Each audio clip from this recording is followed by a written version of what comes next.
Hello, I'm the artist Michael R. Zotos, and welcome to my YouTube channel. You came to the right place. Okay, first let me introduce myself. I'm Michael R. Zotos. Okay, I'm the artist, and now there are other Michael Zotoses out there. To my surprise, I came to find that out. There's an attorney named Michael Zotos somewhere. There's a guy who is a musician, a Michael F. Zotos. These people are not me, okay? I'm Michael R. Zotos. I live in Suffolk County, Long Island, New York for a long time, okay? And what I do is I create what I call spontaneous entities. They began as quickly generated marker works, a form of expression rather than a form of illustration, which I then turn into a form of illustration.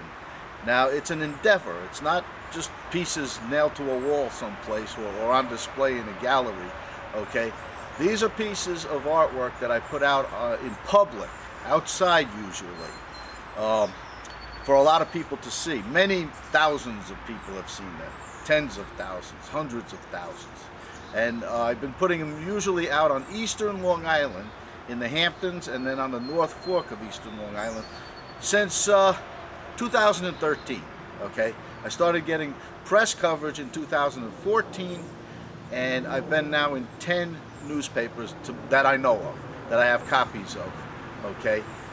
Dance papers, the East End Beacon, which covers the North and South Forks of eastern Long Island, the Southampton Press, the East Hampton Press, on the North Fork there was the Riverhead Times Review and the Suffolk Times Review, okay, and other small papers, and people like them. They like them a lot. I've been told by many people that and it seems to be a family thing, will drive around looking for the pieces. Pieces do go missing, okay. There are these smaller ones like so, okay, that I put outside on telephone poles, and I put 6 dozen of them out, and then I got my first newspaper coverage. And then I started putting larger pieces, like yay big, okay, bigger than me, and some are even like 8 or 10 feet tall, out in business locations on display, groupings of them. And this got a lot of coverage and a lot of interest, okay. I've been in 40 different business locations through the years, and with displays, and like Duckwalk Vineyard, I had maybe a dozen pieces there for maybe almost 3 years, I believe.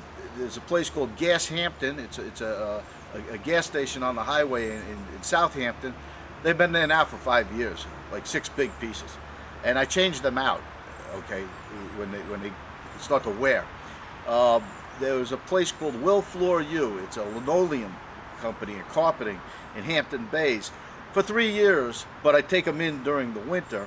I had a nice display there that got a lot of interest, okay. What I would seek is a really good front lawn, a business front lawn. I don't really care what's going on in there, what the make and model of the business is, whether it's a car dealership or a pumpkin farm. I had them at Hank's Pumpkin Town a few years, and there are thousands of people who go there on a daily basis through the pumpkin picking season, and that's in Watermill, I suppose. Well, anyway, the bottom line is, eventually I got into a few of the local villages, okay, displays in their village parks. West Hampton Beach Village and Port Jefferson Village, which is not out east, it's more on the north area of Suffolk County, but up by the Long Island Sound. But it's a very artsy neighborhood, okay. People come across on the ferry from Bridgeport, Connecticut, and I had them right in their park for a whole season, and that also made the papers, as did the display in West Hampton Beach. So I'm very happy with it. I'm very proud of it. Now, what you're going to see on my channel is everything.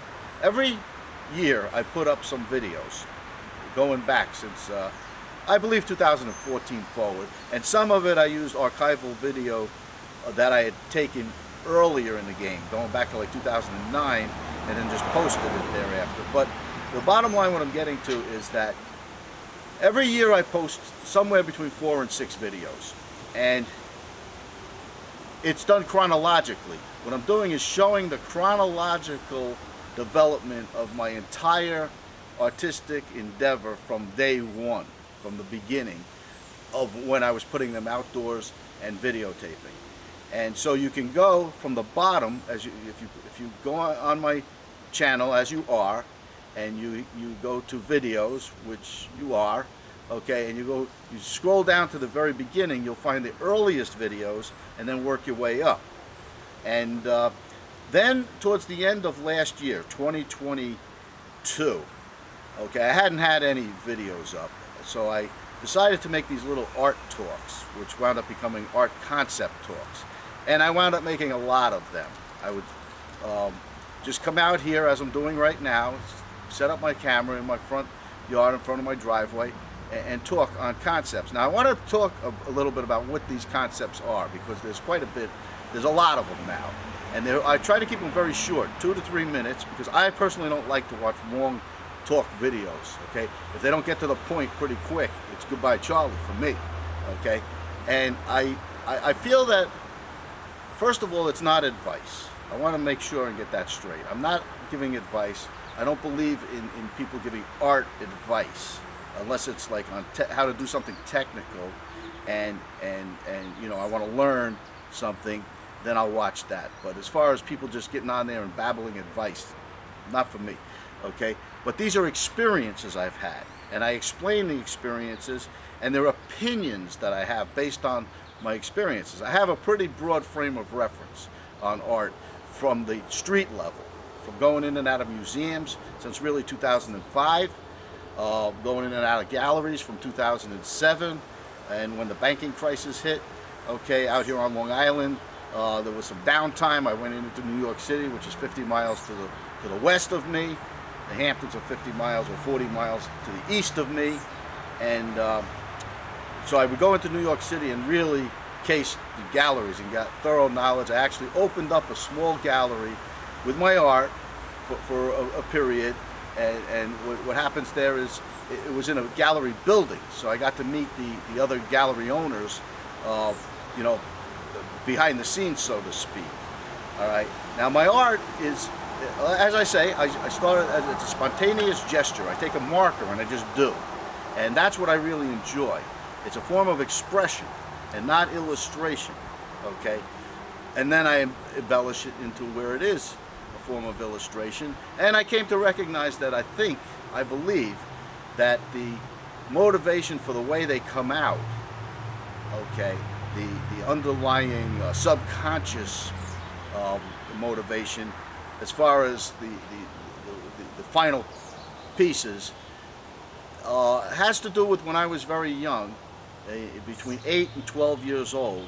I lived in the Catskill Mountains in a very, very rural community, a little shelf, so to speak, okay? The township was Saugerties, but it was a Blue Mountain area. We lived on Blue Mountain Road.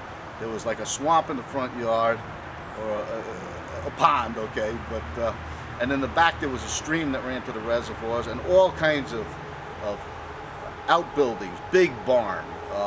It was ancient, okay, at least 200 years old at the time.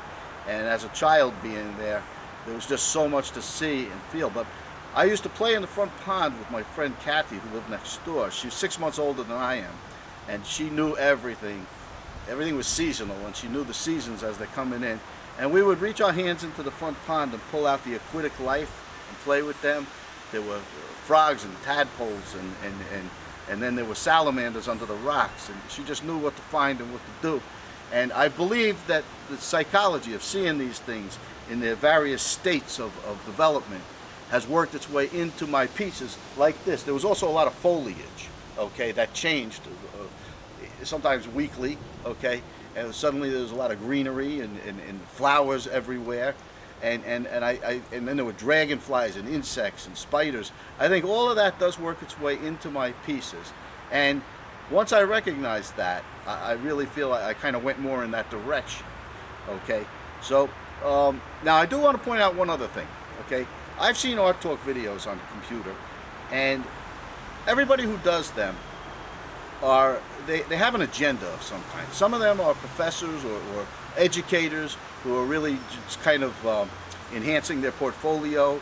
Some of them sell a lot online, and it's to promote, you know, I do nothing with Facebook, I do nothing with social media at this stage, okay? I probably will, or have someone else to do that for me.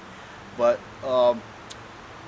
my agenda, okay, and there's other ones who come on there and say things like, I think everybody can be a successful artist. What bullshit, okay? But in the meantime, the guy is selling courses, okay? Well, my agenda, and it's an inside scoop, but is to make my art more collectible. Art becomes valuable by being collectible, and not really otherwise. There's no collectors, there's no sale. Now, I have put a diversification of videos up. Various things I've done in my life even, that have no connection technically to art and artwork, but certain segments of society will be drawn to these various issues and feel, hey, you know, I'd like a piece of what that guy's got and what he's doing for all time's sake, and that makes it that much more collectible. So that's sort of kind of what I'm doing. And then there's some comedy things on there. There's one where I put a Home Depot bucket over my head and I actually create an entire piece of artwork with that over my head where I can't see. And just so you know where that comes from, it's reflexive. I've done so many of these pieces that I was just able to do it blindfolded.